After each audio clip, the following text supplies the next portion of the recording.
Hi there, good morning or afternoon, depending on where you are watching from. Welcome to our THE Campus webinar, looking at what has the pandemic done to the war on attrition. I'm Miranda Prynne, Content Curator for THE Campus, the new platform launched by THE offering peer-to-peer advice and best practice in online teaching and learning. I'm here with Sally Kift, President of the Australian Learning and Teaching Fellows and an adjunct professor at 3 leading Australian universities. Jacqueline Stevenson, Director of the Lifelong Learning Centre and Professor of the Sociology of Education at the University of Leeds.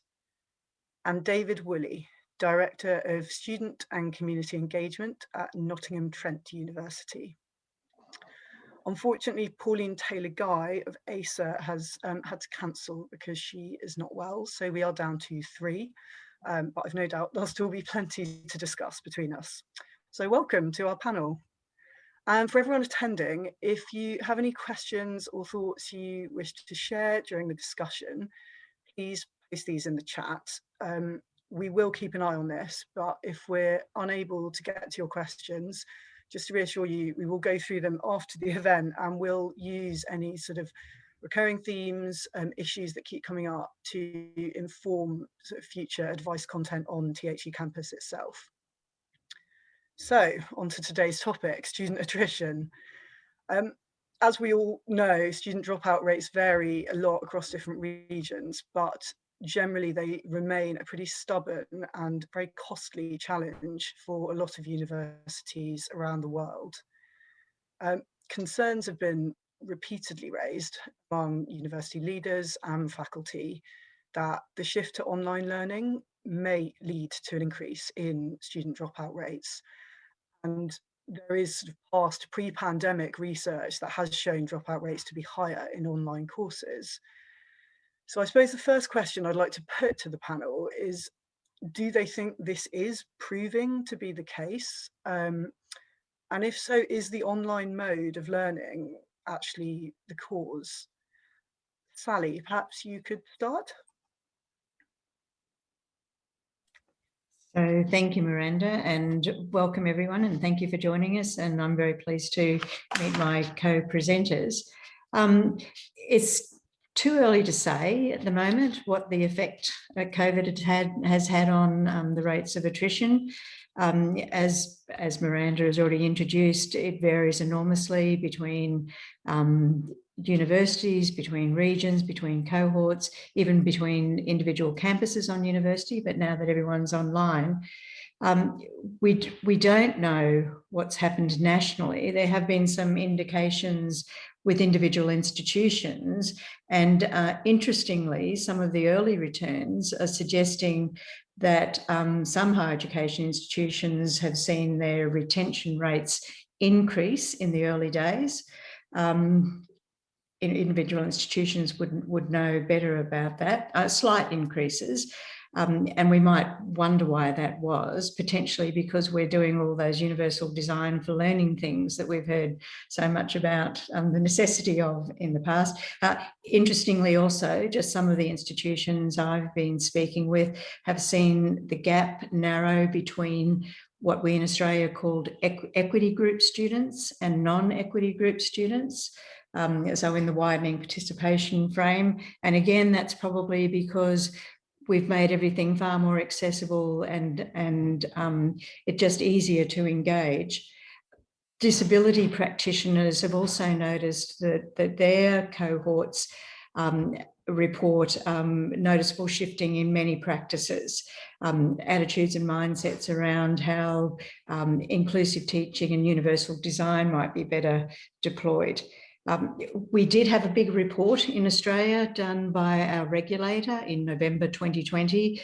That's the Tertiary Education Quality and Standards Agency, TEQSA, for anyone who's interested in that, which talked about how students felt about the move online. Generally, students were quite positive about the move online and appreciated the effort that had been made by hardworking academics and students, professional staff. Unfortunately, a large number said that they didn't like the experience of learning online at all and wished to never experience it again. In many cases, those proportions of disaffected students were between about 33% and 50%. So that gives us food for thought. And they gave us a range of ideas around what worked well, flexibility in particular. The tech, when it worked, was good. But more importantly, I think the things that needed improvement and the critical issues that were identified were around IT issues. That was both their own students' own capacity to and capability to access the IT, and also staff expertise.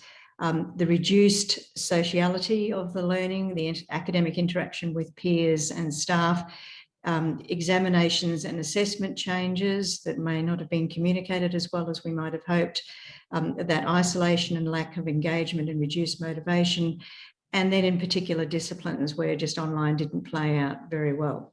So that's where I might leave that, and I'd be interested to hear about what the UK experience has been. David, can you give us any kind of insight from a student kind of community engagement perspective in the UK? So much of, I would agree with much of what Sally just said. From my own perspective at Nottingham Trent University, we've seen a reduction in engagement with the university, with learning at the university, but that hasn't equated to a reduction in, or an increase rather, in withdrawals from the university.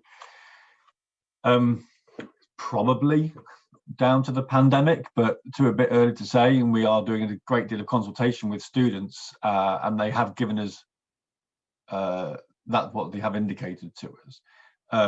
Is real motivation is low, and that's understandable. I think motivation in everybody is low. I think what's interesting is the feedback we've had from the students is they don't necessarily expect us to do anything about it, or they are appreciative of everything that we are doing, but we're in a global pandemic and we can't stop it.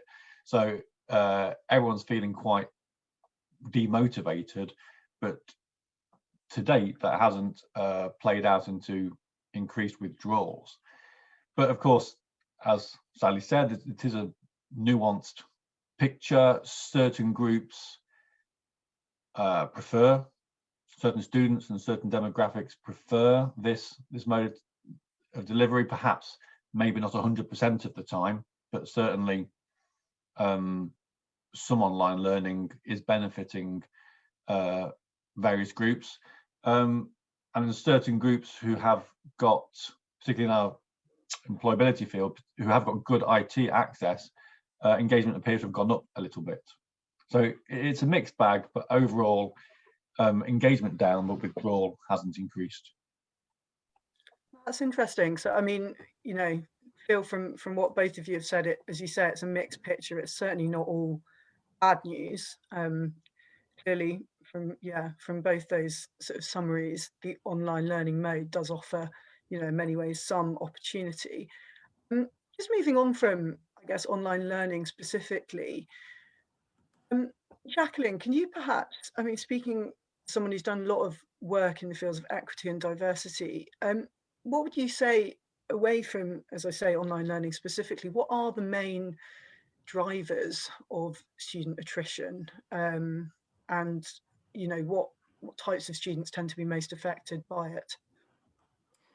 Well, I think, as has been raised already, it's really complex. There are some broad patterns which affect certain students more than other students. So we know that younger learners may believe they've chosen the wrong course, and because of that feel that they're not particularly prepared, or they don't really know why they're doing the programme that they've ended up on, and so they lack motivation and may choose to leave for that reason. Other students, particularly those who would consider themselves to be working class, and some students from ethnic minority backgrounds, may feel that they're not fully integrated, or believe the low expectations from those around them, which again can affect motivation. We know about the financial impact of studying in higher education, and where students are having to work part-time or even full-time. There are implications for their ability to really get on top of their studies and feel that they're able to fully work at the level they would want to academically. We know that some people have caring responsibilities that might be looking after older parents or children if they're mature learners, or again, if they're working. And also we have students who experience significant stress, including mental health, poor mental health, which can be exacerbated if they also fall into the groups above.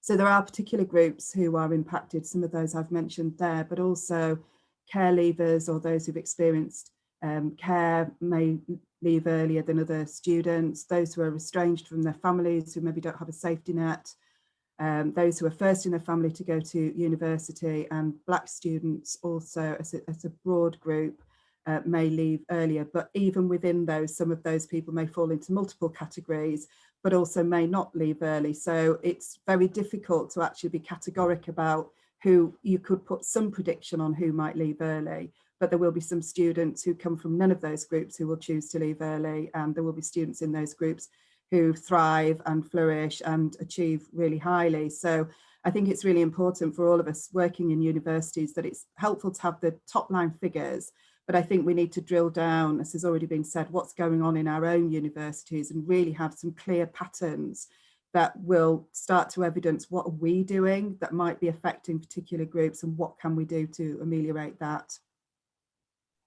Great, thank you. Sally, I know this is actually something you've also done a fair amount of research into. Just, from an Australian kind of perspective, would you add anything to that? Just a couple of things. I think there's probably going to be an iterative theme over the course of this discussion. It's all complex and nuanced and very individualized experience and the lived experience of particular students. We've got some reasonable data in Australia from national surveys around why students might consider early departure. And much as Jacqueline has just said, the top 5 reasons over the last 5 years haven't really changed. Way out in front has been health or stress at about 45%. So that's that's an issue of concern when we know that the pandemic has exacerbated mental health and wellbeing issues. Study life balance usually comes in second. And again, I think that speaks to Jacqueline's points. And then jostling around just below that are workload difficulties, need to do paid work, and financial difficulties and personal reasons. So it's complex, and then of course institutional factors come into play around course dissatisfaction, course preference, limited engagement, student perceptions of academic staff, and the quality of their teaching. I suppose the only other thing I'd say in relation to the cohorts, which is relevant to the discussion we're having now, is we were well warned that online retention, attrition was an issue. In Australia, there's been a deal of work done on that, and again, a fairly recent national report said that external or distance or online students were 2.5 times more likely to withdraw from higher education than internal students. So they're an at-risk cohort. And then again, as Jacqueline said, the intersectionality of the disadvantaged factors, of the disadvantaging factors, including part-time, potentially mature age, and in our instance, we have Indigenous students, Aboriginal and Torres Strait Islander students, who are much lower represented in higher education. So it's again a complex picture, but I think we know essentially what the issues are, and the onus is now on institutions to meet the students halfway on this and adapt their approaches and practices and curriculum and delivery to support the students. Yeah, and we'll definitely come on to what individual institutions can be doing to try and sort of support these more at-risk cohorts and indeed all students. But just if I may, sorry, sticking with you on this same theme, how do you think the dropout rates have been affected as a wider higher education policy and the changes that go with that, and indeed, kind of economic fluctuations in recent years? How affected is it? Again, luckily, we've got some good reports, because there was a great deal of moral panic. In Australia, we had a demand-driven system. Essentially, the government took the caps off places, and universities could enrol as many students as they wished to do so. It was a very good widening participation initiative, and we've seen rates of underserved students increase considerably. We're still struggling with regional and remote students and Indigenous students, but generally most of the rates have risen. The moral panic was around, of course, all institutions were dumbing down their entry standards, and therefore, obviously, we would have great and higher rates of attrition. What has been made clear is that what in Australia we call the adjusted rate of attrition. It's adjusted because they're not students who might leave one institution and not lost to the sector if they go to another institution. So the adjusted rate takes that into account. And what a report from the regulator has found is that those rates, and the Higher Education Standards Panel in Australia, that those rates have remained relatively stable at around 15% over a decade or so. Of course, again, there's been fluctuations over that time, but there's been no great increase in attrition, because we're taking in students that on some people's assessments don't deserve to go to university, and we probably need to flush that out at some point, given the general situation with Industry 4.0 and COVID, and the need to lifelong learning, education, and retrain. So the broad answer is no. It hasn't changed dramatically in Australia. Unfortunately, now the caps have gone back on, so universities are only funded to take certain students, and that's caused problems in the COVID circumstances. While we've lost a lot of international students, a lot of domestic students, of course, can't take gap years and do other things that they might have done. So there's been displaced workers are going back to higher education. So the demand-driven system would have been nice to have in place at this particular point, but we don't have that any longer.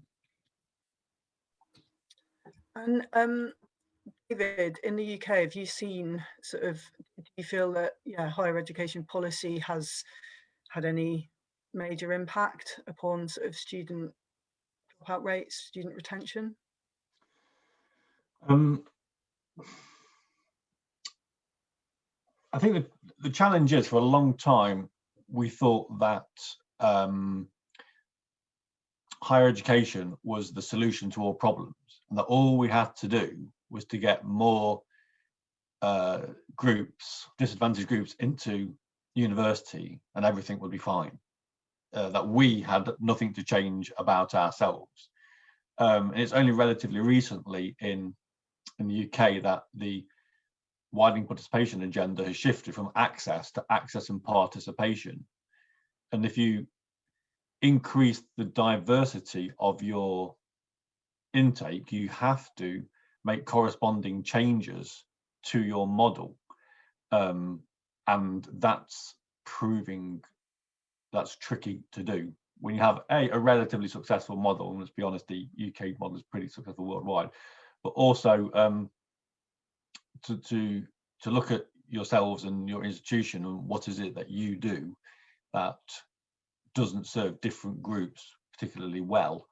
That's the challenge. And going back to something that was said in the previous question, who drops out? It's largely those who feel they don't belong, and many of the groups that Jacqueline and Sally listed just look at the model, look at who designed it and who's running it, and feel I don't belong here for whatever reason. So the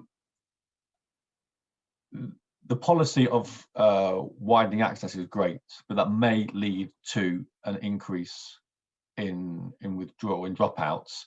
The danger is that policy is then introduced to disincentivize institutions in taking, for want of a better word, the risk on admitting students from disadvantaged backgrounds. So I'm curious to see what happens there, and it did worry me slightly last year that the concept of number caps was discussed in the UK and it never actually came to pass, but that worried me slightly as well. So to clarify, when you talk about the disincentives, do you mean if universities are sort of under pressure to ensure their student retention rates are high, that may mean that they're less willing to kind of accept a wider pool of students? Is that? Yes, I mean, clearly you've got to get the balance right. Very high attrition rates is not good, but we don't want perverse incentives or perverse consequences here. And one way to address not having high attrition rates is just not to accept students who don't fit the traditional model. So the government has to strike the balance between incentivizing universities to accept students from different backgrounds and not penalizing them if they drop out. As long as they can move on to another, I think it'd be good to facilitate change. So if they have made the wrong course choice or have made the wrong university choice or whatever it is, they can change institution. If things happen in lives where you can't complete your 3-year degree, can you bank that credit and then pick it up later on, and move away from the obsession with a 3-year full-time undergraduate model would be very beneficial. Yeah. So sort of just rethinking the system is a part of it. Brilliant, thank you. Yeah, I mean, yeah, simple. On this sort of subject, really moving on to kind of what can be done to tackle and address the dropout rates and sort of increase student retention. Jacqueline, can you kind of give some ideas of, I suppose, how you think, I mean, specifically how online learning and technology can or could be harnessed to improve the issue of attrition and keep more students on board? I think it's really interesting that we've been talking about how universities have or haven't adapted to the diversity of their student body, because I think one thing that has happened with online learning is everybody's had to rethink what they do to some extent. So issues around engagement and belonging have all had to be rethought in the light of the fact that obviously there are some students that do deliver a lot of work. The Open University in the UK is obviously online, and other places have done online delivery for a long time. Most universities haven't. So they switched very quickly, and then they've had to really start to think about what does good pedagogy look like in an online space, because it's not the same at all. But beyond that, what does building a sense of belonging in an online space look like? What does engagement look like?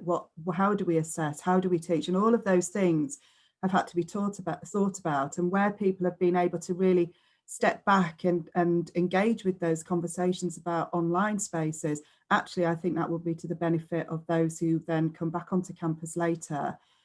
One of the things that we did really early on was start to think about who is the least likely to be engaging online, because I think part of the solution that universities have thought about is to offer kit, so laptops to students, iPads and so on.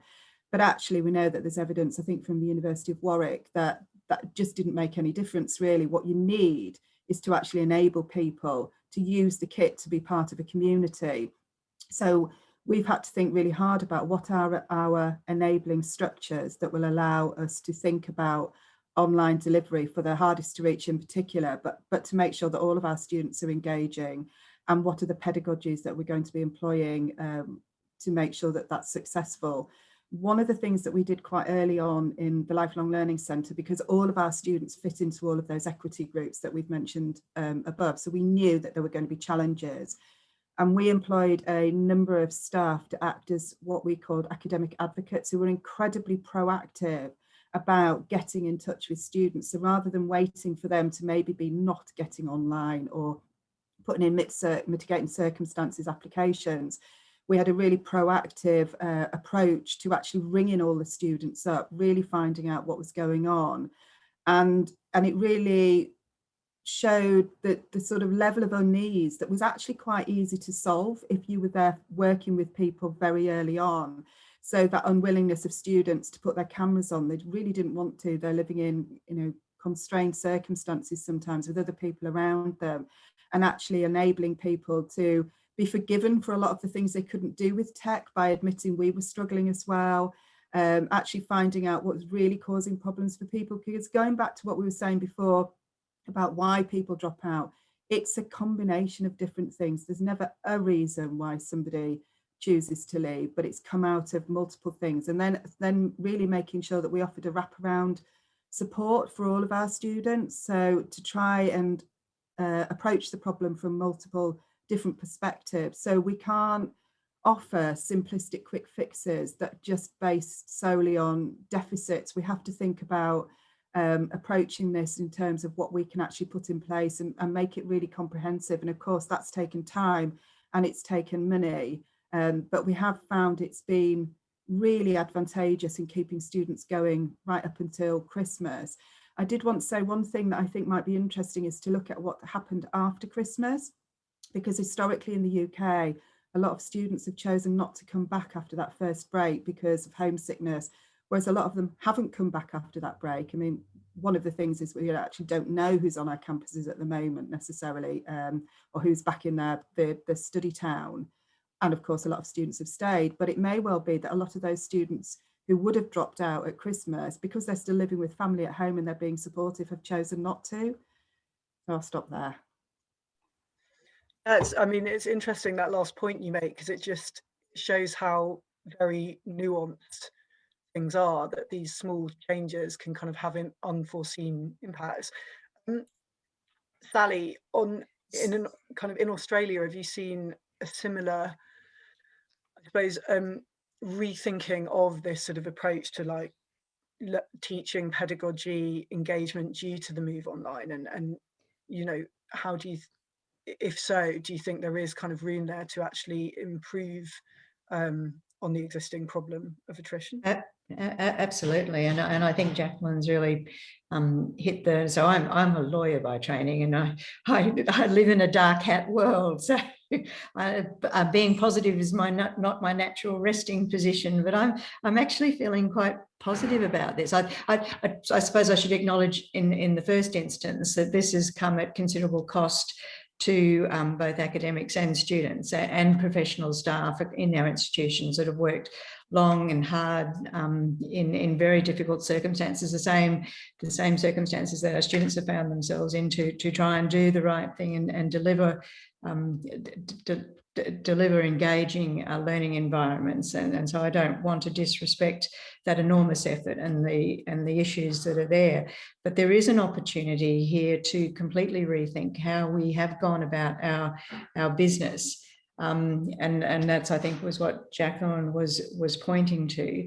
I think one of the biggest gains has been in assessment practice, where almost overnight the exam, which everyone was boo exams, we've sort of managed to turn that whole thinking around. So there's real opportunities there.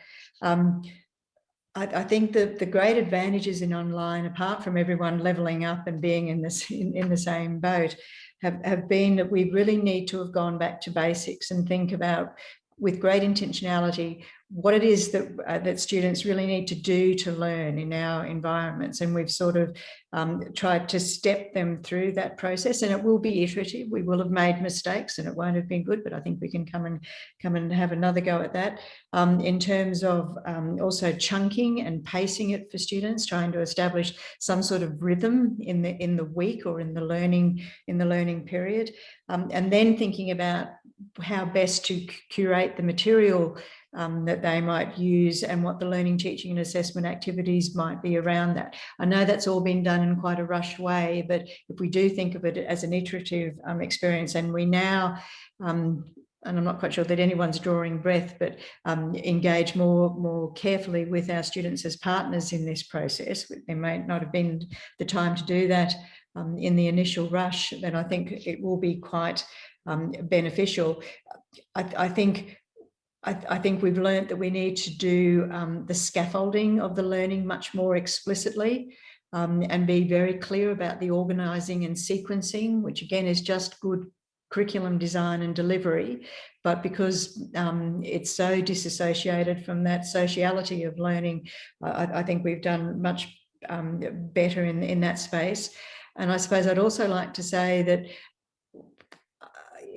I think it has occurred to a number of colleagues, both professional and academic staff, the enormous cognitive load that students are under and the potential for cognitive overload here, when we're asking them not now just to engage in new content and discipline knowledge and new skills learning, but also they need desperately to engage with the platform, and they need to learn how to learn online, and they need to manage, in the context that we're speaking there, multiple transitions in the first year experience context, and as many of them do now, they're seeking to manage their mental health and well-being and a range of other responsibilities. So I think we're being more compassionate and caring about that because we're experiencing it ourselves. I have another killer point that I want to make, but I might just leave that for a bit later on. The anticipation. And just, I suppose, away from pure kind of teaching pedagogy, David, on a more kind of student services, like kind of holistic student life perspective, what do you think can be done using sort of technology available and move to online to help with this particular problem?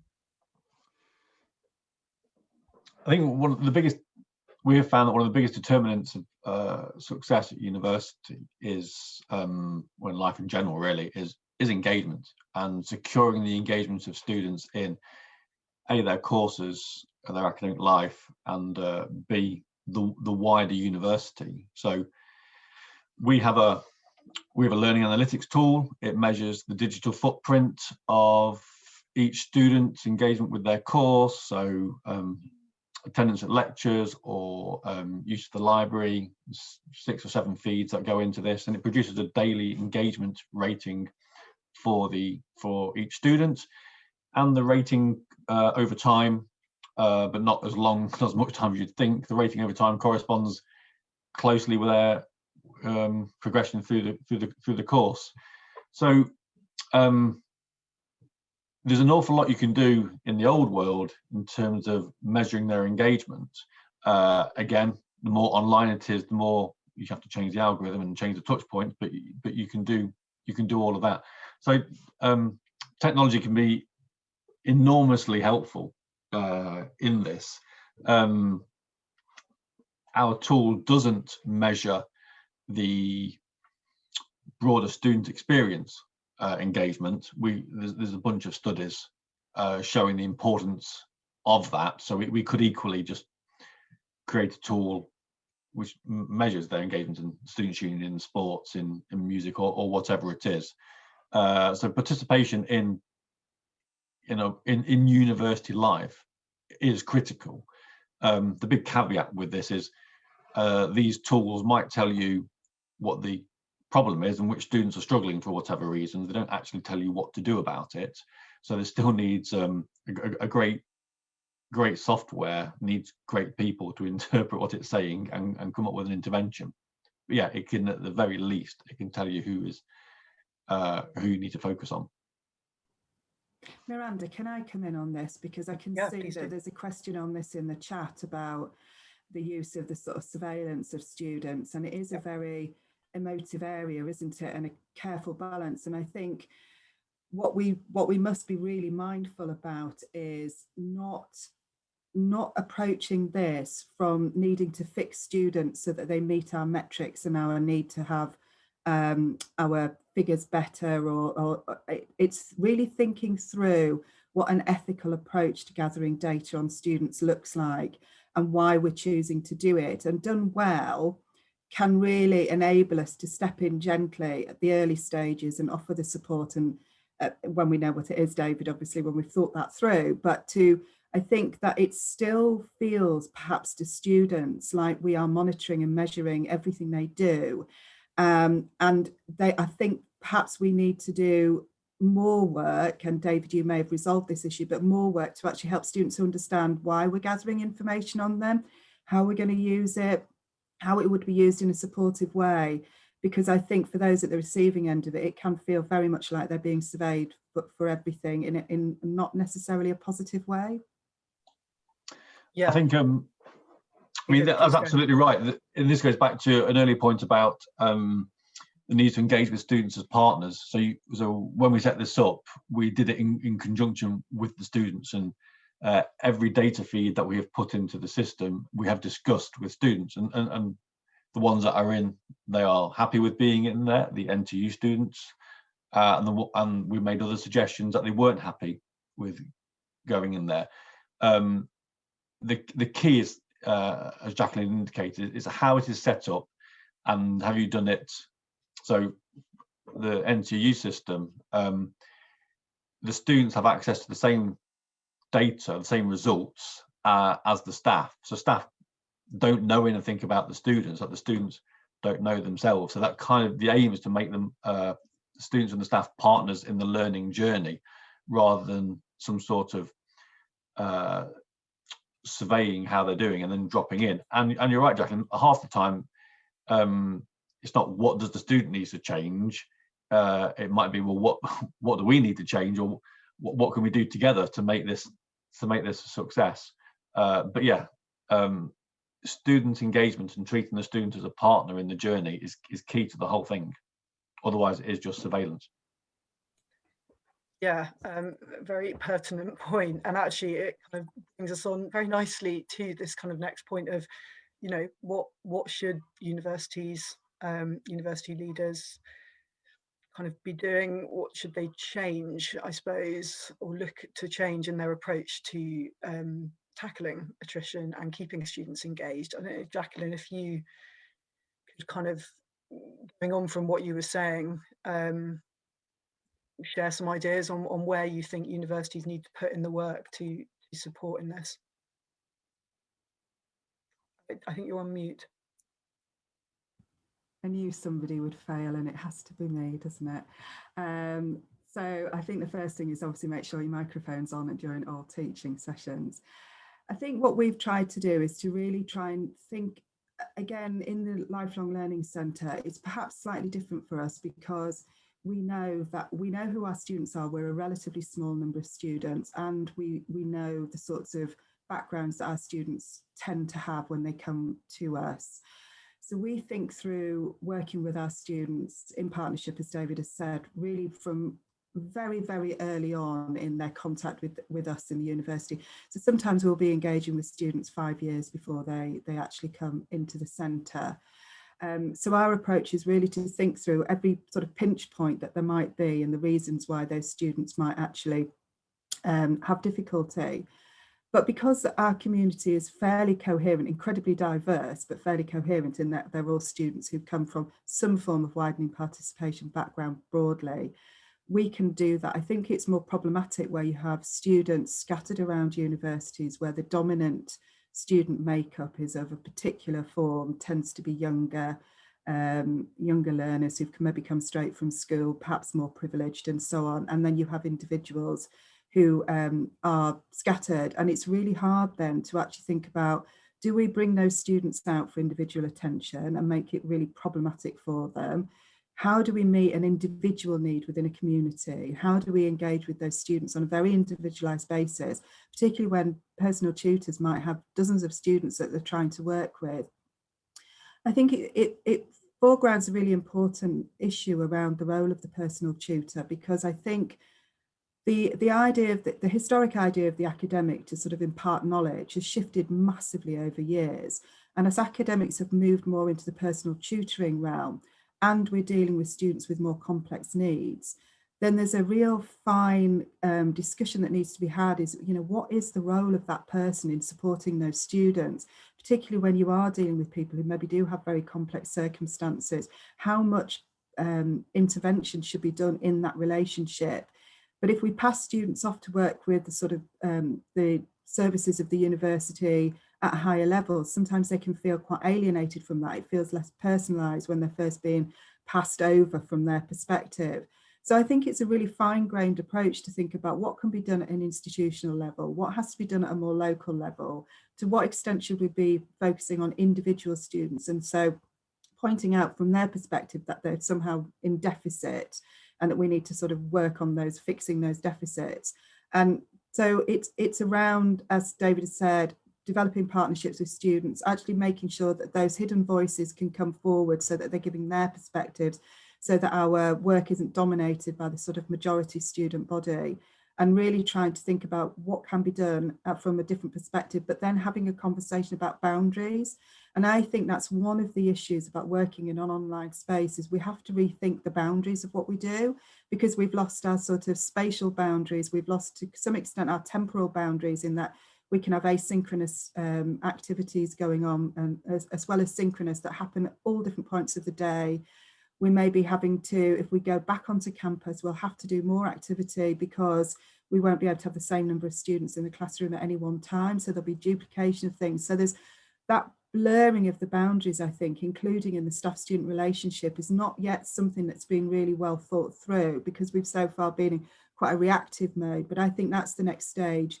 It's really rethinking what is the academic and their place in this, or the support staff, professional services members, staff, and what is the student and their place in that. And that would be a really interesting conversation I think we could move on to. Great, thank you. Sally, in Australia, what, would you say the same applies, or are there some quite significant differences? Well, I think so. We're a bit behind the UK in terms of students as partners, though we've gathered momentum considerably over the last few years. So I think we're in that space. We've got some great exponents of learning analytics, and well across the ethical and issues around data, and the fact that these are student data, and they have an interest in what's done with it, and it needs to be applied to their benefit with their consent and approval and input. One of the things that I think, this is my killer point, one of the, just to preface it, you might not agree, I'm sorry if I'm going to disappoint, which I generally do. One of the things that I think particularly happened, and it's off the back of comments that David and Jacqueline have already made, is that we've modified in this most recent environment our policies and processes to be more accommodating of life circumstances. So I think in the past, we judged all students by the needs of typical students.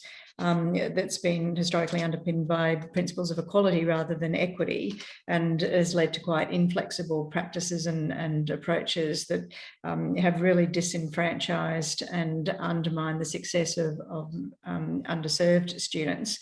The general approach, though this is starting to come back again now, but the general approach over COVID has been to significantly relax strict policy provisions to accommodate the challenges that students are facing in these complex and complicated times. So we've altered admission timelines in Australia. We've relaxed issues around assessment, grading, and timing for accommodations, for example, for special consideration or extensions or deferrals or reasonable adjustments. We've granted course withdrawals and leaves of absence in circumstances where we might not otherwise do so. There's been a reluctance to record failing grades. Generous financial support has been made available in circumstances where it's not otherwise happened, and we've modified entrance pathways for secondary students. Aware that the QAA in the UK had a whole page on its website around no detriment policy. So they're the sorts of things that I'm talking about. These are all issues that advocates for underserved and disadvantaged students have long been arguing for. Why not take into account complex and complicated life circumstances such as loss of employment, moving house, domestic violence, natural disasters, a pandemic perhaps. It'd be nice to think that we might retain some of that going forward. And I think our institutional leaders and policy advocates need to think, what did we lose by doing any of that, apart from being more caring and compassionate and responsive in a learner-centric way to students. The other thing that I think we've seen great inroads into, and I'd like to see continued, because everything's been online, the greater emphasis on accessibility formats of the resources that we deliver. So I know certain learning management systems are easier to do this in than others. I'm not going to provide any particular endorsement of any learning management system, but providing resources in accessible formats, and students have flocked to those, whether they're suffering from digital poverty, and we haven't really talked about that much today either, but whether they're suffering because they don't have access to the hardware or to the internet or the broadband that they need. They've chosen, I'm not quite sure, we can talk about, you know, walked the talk or gone with their feet to audio and tagged PDF and EPUBs and HTML, because it's easier for them to do that in an asynchronous way, and that's where the flexibility comes in. It's all been made available in advance in more accessible ways, which has, I think, opened up opportunities for, again, in Australia, we would say equity group students to engage more fully in the whole of the learning experience, which many of them have been trying to do online in the past, but we've not been appropriately accommodating of that. That's brilliant, because I was actually I was wanting to move on to this idea of flexibility. There've been obviously sort of calls for, you know, different and new modes of learning, and kind of, you know, the issues around lifelong learning and kind of more micro kind of modular courses and all sorts. But I think we can all agree the move to sort of online has forced a lot of these conversations to be sort of propelled into the spotlight a bit more. So Jacqueline, what are your feelings on sort of, you know, should universities be more flexible in the way they offer their courses? And earlier we even talked about sort of, you know, does a dropout have to be a dropout? Perhaps it could be more of a study pause, arguably. What do you think could be sort of done here realistically to make things, or to increase accessibility through flexibility, really? I mean, there are some really good examples in the sector of places where very flexible learning is offered to students and it's highly successful, but it does come with a price for how you structure, organise and resource that sort of delivery. So it has to be thought quite carefully. My slight concern is, again, going back to what we're asking of staff, there is a limit to how much we can actually put on staff in terms of their uber flexibility, as it were. We can't require people to be working 24/7, including weekends, and doing everything. So I think there is a conversation going back to that idea is, what are the boundaries that we want to put around what we want to do? So of course, more universities now, I suspect, will look at global online learning. But again, if we're going to offer things to people all over the globe, that has an impact on when are people actually going to be teaching some of these sessions, because if not, we default back to purely asynchronous learning, etc. But I think that idea that we've always had a bit of a boundary between work and higher education. So you either went to work or you went into higher education, or you tried to manage the two at the same time. But building opportunities where people move more seamlessly in and out of higher education and in and out of work, so that they're looked at as a continuum of the other. And that means we have to think about how student loans can happen. We have to think about funding models. We have to think about employer relations more than we've done to date.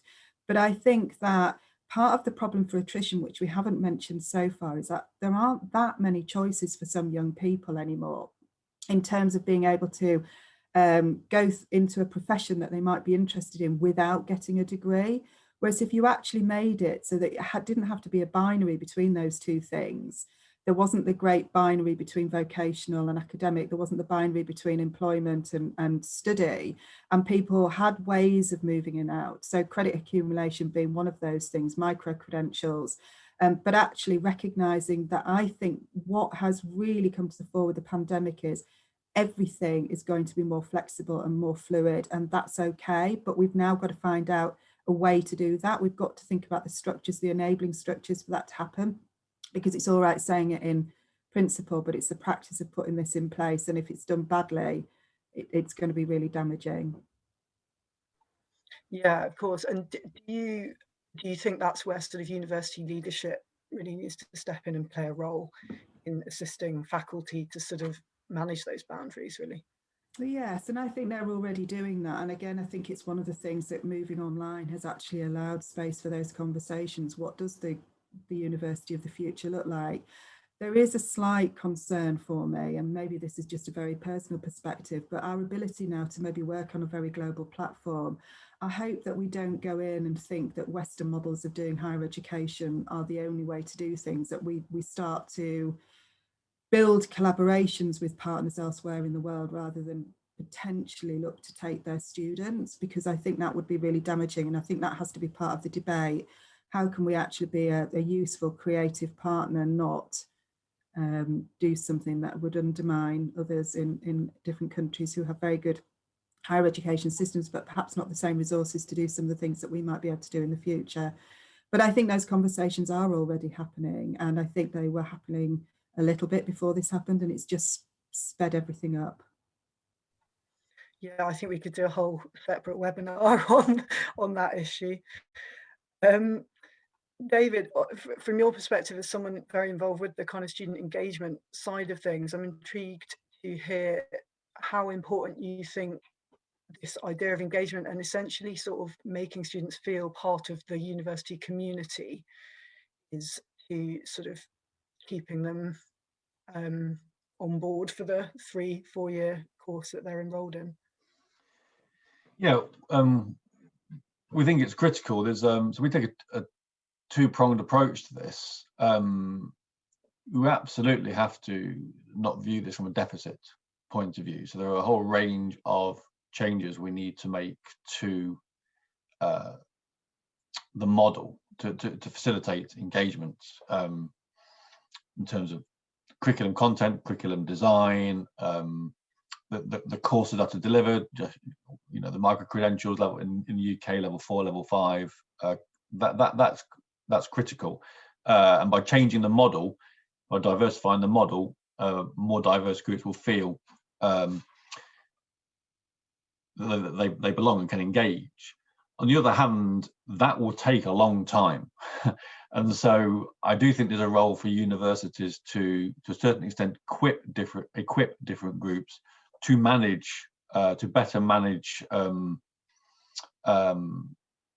engagement with the university, to facilitate their engagement with higher education, whilst the sector's sort of getting its act together. So we do a lot of work at NTU around, particularly with students who have just arrived at the university, so a compulsory welcome workshop in the first year, which in the first week rather, which focuses on, for example, myth busting. For example, the idea that absolutely everyone's having a great, well, the idea that this is going to be the time of your life. Everyone's going to have the best 3 years of their lives, and no one's got any problems. I mean, that's a myth. That's not. A lot of students feel the pressure when they go into university. They feel that pressure and are quite disappointed if after 4 or 5 days it's not turning out to be like that. And it's a great relief to find out that half the people in the room think the same. Other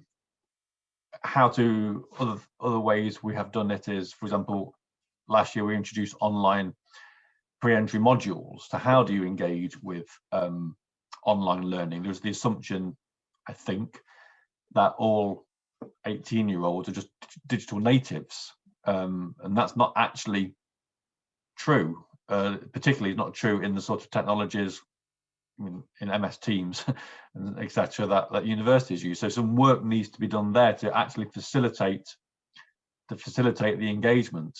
You know, how do freshers fairs work? Yes, you need to look at they're phenomenally loud and noisy and busy, and that doesn't facilitate the engagement of certain groups, but they're never going to just disappear to be completely different. So what can we do to work with students to enable them to engage, to manage that? So I think it's a two-pronged approach. What can we change? What do we need to change about ourselves, and how can we best equip our students to manage and to facilitate their engagement? Yeah, brilliant. We've not got very long left now, so I've just got one last point that I'd like to raise or sort of query, which is really what you feel may happen sort of post-pandemic. Obviously, you know, students at the moment are undoubtedly having a very tough time, and a lot of the jobs that students would normally be taking on to sort of help finance their way through university are not available. How, I suppose, looking forward, what might the longer term impacts be? And should we sort of be more, concerned about these economic job market factors than we were before, and on the impact this may have on students' ability to sort of, get through a university course? Sally, I don't know if you want to. No, thank you for that, and I endorse if I needed to do it.